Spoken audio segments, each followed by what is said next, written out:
Assalamualaikum warahmatullahi wabarakatuh. Perkenalkan, nama saya Nova Desyana dengan NIM 101249191 dari kelas C6 Manajemen. Di sini saya akan mempresentasikan hasil jawaban saya dalam mata kuliah pengantar manajemen. Yang pertama yaitu pemahaman konsep dasar manajemen.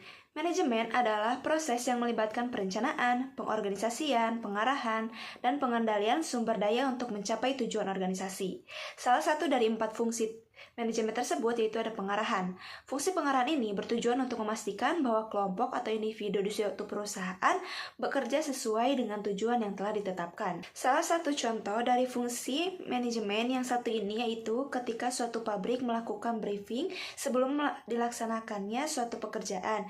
Biasanya ini dilakukan oleh manajer atau juga kepala lain. Biasanya manajer memberitahukan apa visi misi dari suatu perusahaannya, lalu memberikan arahan agar karyawan hati-hati dalam bekerja, lalu manajer mengarahkan bagaimana cara agar target dari suatu pekerjaan terlaksana dengan cepat dan menghasilkan.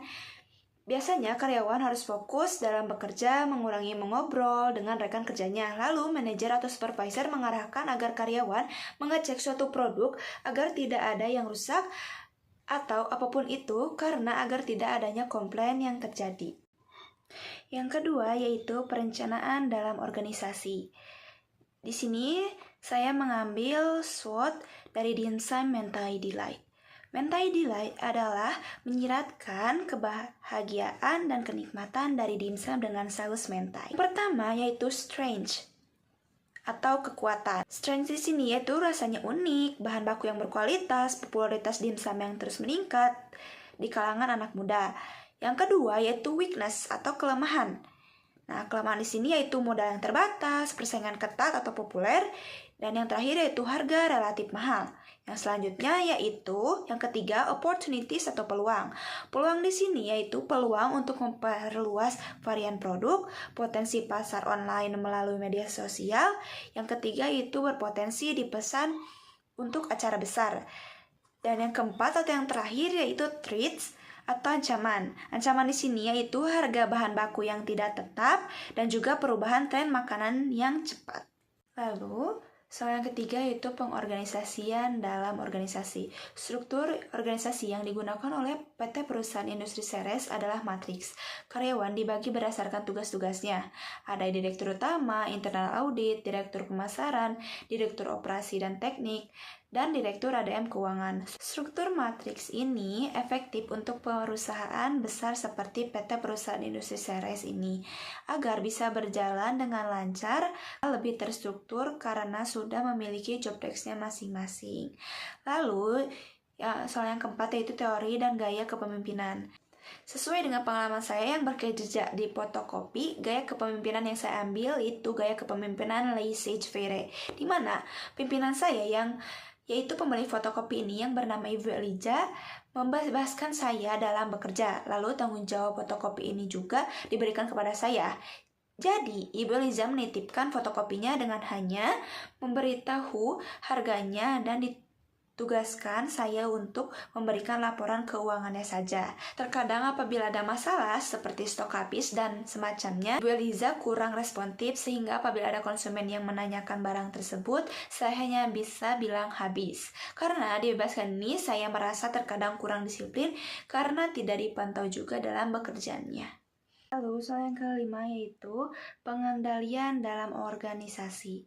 Proses pengendalian yang dilakukan di PT Perusahaan Industri Seres di bagian packing yaitu pertama, pengendalian sebelum kegiatan yaitu melakukan briefing terlebih dahulu untuk menghimbau tidak terjadinya kesalahan memulai pekerjaan.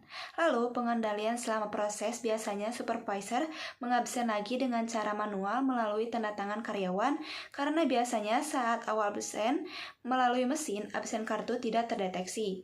Lalu, biasanya supervisor mengecek target kerja untuk mengetahui apakah target harian akan tercapai apa tidak, dan biasanya menyuruh pegawainya untuk lebih cepat apabila dalam waktu setelah istirahat target belum tercapai setengahnya.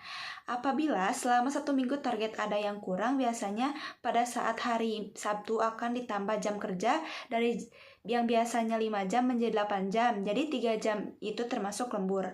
Lalu setiap 1 minggu sekali ada audit yang memantau mengenai lingkungan kerjanya, memastikan proses packing sesuai dengan prosedurnya. Lalu pengendalian setelah kegiatan, biasanya apabila ada kesalahan selama kegiatan kerja, akan ada briefing lagi untuk mengoreksi apakah yang salah sehingga pegawai bisa introspeksi diri.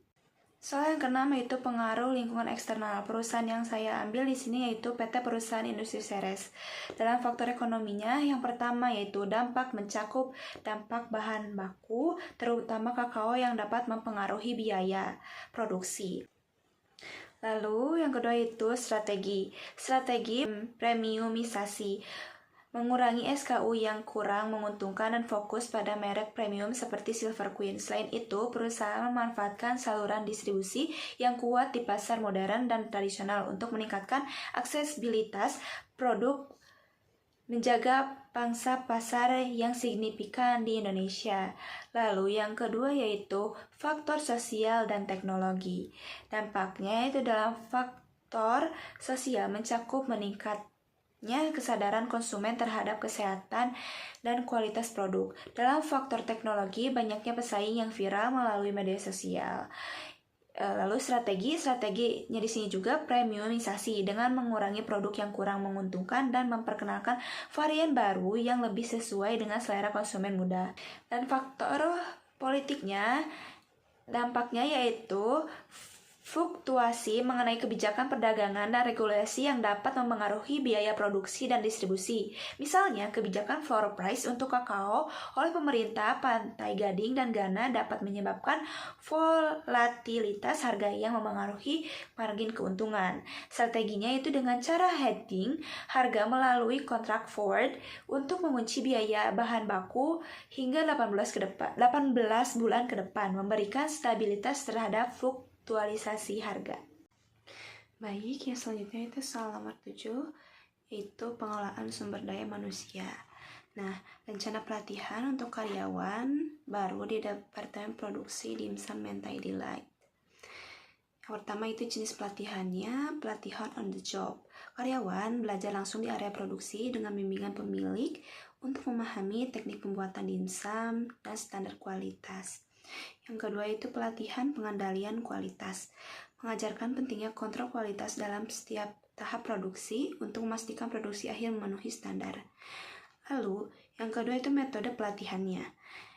Itu yang pertama pelatihan kelas. Sesi tatap muka untuk memberikan pengetahuan dasar tentang bahan baku, resep, dan teknik pembuatan dimsum. Yang kedua yaitu demonstrasi praktis, menunjukkan teknik pembuatan dimsum secara langsung agar karyawan dapat melihat dan mempraktikannya. Lalu, yang ketiga yaitu manfaat pelatihan bagi karyawan baru. Yang pertama itu mempercepat adaptasi, yang kedua itu meningkatkan keterampilan produksi, dan yang terakhir itu membangun jaringan internal. Lalu selanjutnya yaitu analisis proses rekrutmen dan seleksi. Yang pertama itu penyebaran lowongan melalui platform pekerjaan dan media sosial. Kedua yaitu wawancara tatap muka, dan yang terakhir itu menguji keterampilannya. Lalu kualifikasinya, yang pertama minimal lulusan SMK Tata Boga dan perhotelan. Nah, yang kedua pria dan wanita maksimal 30 tahun, dan yang terakhir yaitu disiplin, teliti, dan tanggung jawab. Lalu, rekomendasi untuk meningkatkan efektivitas rekrutmen, yang pertama menggunakan teknologi rekrutmen, dan yang kedua yaitu meningkatkan employer branding. Sekian presentasi dari saya, mohon maaf bila ada kekurangan dan kesalahan. Terima kasih. Wassalamualaikum warahmatullahi wabarakatuh.